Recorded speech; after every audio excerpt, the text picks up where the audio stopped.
ভারত তথা বঙ্গদেশের একজন সেরা গোয়েন্দা। 66 হ্যারিসন রোড। সেটা 1917 সালে আমার ঠাকুরদাদা নন্দলাল দত্ত শুরু করেছিলেন। 1919 থেকে 1921 সাল অবধি ছিলেন তিনি। সাধারণত আমাদের বাঙালিদের ছোট থেকেই সাহিত্য চর্চার দিকে বেশ একটা টান থাকে এবং এই সাহিত্য চর্চার শুরুটাই হয় ফেলুদা বা ব্যোমকেশ দিয়ে। ব্যোমকেশ বক্সী শরদিন্দু বন্দ্যোপাধ্যায়ের এক অমর সৃষ্টি, যিনি ছিলেন ভারত তথা বঙ্গদেশের একজন সেরা গোয়েন্দা। সরি সত্যান্বেষী।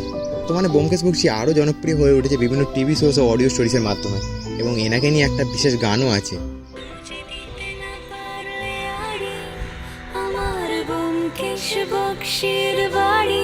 তো আজকে আমরা খুঁজে বার করার চেষ্টা করব কলকাতায় থাকা সেই ব্যোমকেশ বক্সীর বাড়িটা।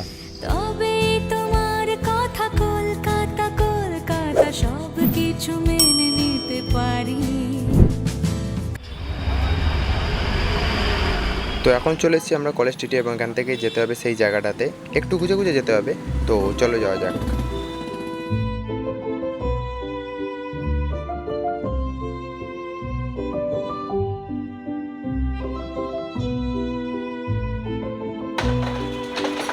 তো আমরা চলে এসেছি আমাদের ডেস্টিনেশানে। ইনফ্যাক্ট বলা ভালো, ফাইনালি খুঁজে পেয়েছি আমাদের ডেস্টিনেশান। এটা হলো 66 হ্যারিসন রোড, যা আজ এমজি রোড নামে পরিচিত, এবং এখানেই আছে প্রেসিডেন্সি বোর্ডিং, যেখানে থাকতেন শরদিন্দু বন্দ্যোপাধ্যায়।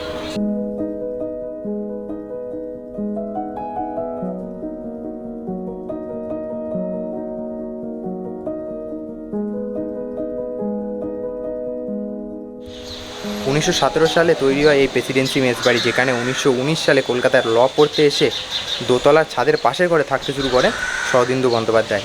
1919 থেকে 1921 সাল অবধি ছিলেন তিনি এই বোর্ডিং হাউসে।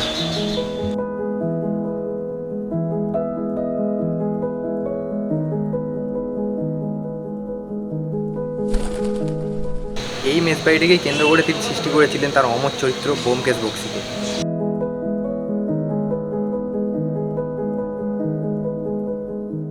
আমি যেখানে দাঁড়িয়ে রয়েছি তার সামনেই হচ্ছে প্রেসিডেন্সি বোর্ডিং হাউস। সেটা 1917 সালে আমার ঠাকুরদাদা নন্দলাল দত্ত শুরু করেছিলেন। তা সেই সময় অনেক স্বনামধন্য লোক ওইখানে থাকতেন। তার মধ্যে একজন হচ্ছেন ব্যোমকেশের স্রষ্টা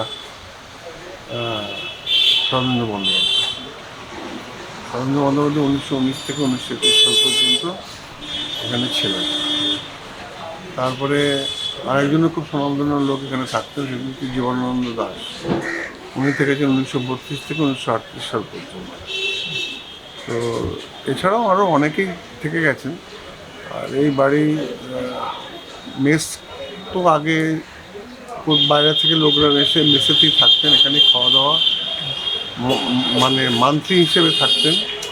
শনিবার রোববার হলে বাড়ি যেতেন, দূরে বাড়ি হলে পরে হয়তো একবার মাসে যেতেন। প্রেসিডেন্সি বোর্ডিং হাউস 1917 সালে থেকে এখনো পর্যন্ত চলছে, যদিও এখন নতুন করে লোকজন রাখা হয় না, যে কজন আছেন তারাই এখন থাকেন। আর সেই প্রেসিডেন্সি বোর্ডিংয়ের রান্নাঘরেই এখন মহল নামে একটা পাইস হোটেল হয়েছে, সেটা আমরা শুরু করেছিলাম 1991 সালে, সেটা এখন চলছে। শরদিন্দু বন্দ্যোপাধ্যায়ের গল্পে ব্যোমকেশ ও তার সহকারী অজিত বন্দ্যোপাধ্যায়কে এই প্রেসিডেন্সি বোর্ডিং হাউসেই থাকতে দেখা যায়। সুতরাং এটা বলাই যায় এই প্রেসিডেন্সি বোর্ডিং হাউসে ছিল কলকাতায় ব্যোমকেশ বক্সীর বাড়ি।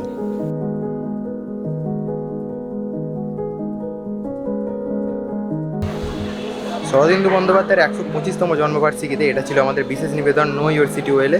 সো ভিডিওটা কেমন লাগলো অবশ্যই কমেন্ট করে জানিও। ভালো লাগলে লাইক করো ভিডিওটা, সাবস্ক্রাইব করো চ্যানেলটাকে এরকম আরও ইন্টারেস্টিং ভিডিওর জন্য।